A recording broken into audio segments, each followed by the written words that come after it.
పెద్ద మనిషి అయితే చాలు ఆడపిల్లకి పెళ్లి చేసేద్దాం అనుకున్న రోజులు. నూనూగు మీసాలొస్తున్న అబ్బాయిలకి పెళ్లి చేసే రోజులు. పెళ్లి చేస్తాం ఆ తర్వాత చదువుకోండి మీ తిప్పలేదో మీరు పడండి అని చెప్పిన రోజులు.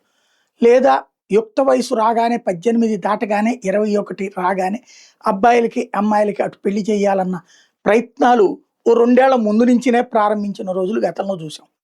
మా చిన్నప్పుడు అట్లాగే ఉండేది. ఇప్పుడు సీన్ మారిపోయింది. ఆ అబ్బాయిని చదువుకోనియండి, అబ్బాయి ఏం కోరుకుంటాడో అంతవరకు కానియండి, సెటిల్ అవ్వనియండి అని అమ్మానాన్నలు, నేను సెటిల్ అవ్వందే పెళ్లి చేసుకోననే అమ్మాయిలు, ఫైనల్‌గా పిల్లలు పుట్టడానికి కూడా అవకాశం లేని వయసుల్లో పెళ్ళిళ్ళు చేసుకుంటూ, ఆస్పత్రుల చుట్టూ మాకు పిల్లలు పుట్టట్లేదు చూడండి మొర్రో అనుకునే రోజులు వచ్చేసినియి. ఇది నిజమన్నది భారతదేశపు లెక్కలు చెప్తున్నాయి. అమ్మాయిలు 26 ఏళ్ళు వస్తే గాని పెళ్లి చేసుకోవట్లేదట సగటున.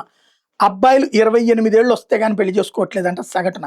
దశాబ్దన్నర క్రితంతో పోలిస్తే భారతీయుల సగటు వివాహ వయస్సు దాదాపు 2 ఏళ్ళు పెరిగినట్టు ఈ సర్వే నివేదిక చెప్తోంది.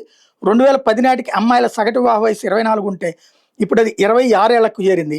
అబ్బాయిల సగటు వివాహ వయస్సు 26 నుంచి 28 పెరిగింది. మెజారిటీ సందర్భాల్లో పెళ్లి సంబంధం కుదరాలంటే జాతక పొంతన తప్పనిసరిగా మారింది. సర్వే ప్రకారం 65% మందికి పైగా కుటుంబాలు అబ్బాయి ఆర్ అమ్మాయి బయోడేటాతో పాటే వాళ్ళు పుట్టిన సమయం, పుట్టిన ప్రాంతం, గోత్రం, రాశి, నక్షత్రం వివరాలను కూడా కోరుతున్నాయి. జాతకాలు కుదిరితేనే తదుపరి పెళ్లి చూపులు ముచ్చట మొదలవుతుంది. దాదాపు 90% పైగా సందర్భాల్లో అమ్మాయి, అబ్బాయి బయోడేటాలు వాట్సాప్ ద్వారానే షేర్ అవుతున్నాయి. ప్రముఖ అంతర్జాతీయ పురుషుల ఆరోగ్య సంరక్షణ సంస్థ మాన్యువల్ 35 దేశాల్లో నిర్వహించిన సర్వే ప్రకారం ఈ లెక్కలో కూడా అత్యంత పిన్న వయసులోనే పెళ్లి చేసుకుంటున్న పురుషులు భారతదేశంలోనే మొదటి స్థానంలో ఉన్నారట. భారత్లో పురుషుల సగటు వివాహ వయసు 26 ఏళ్లుగా నమోదైందట.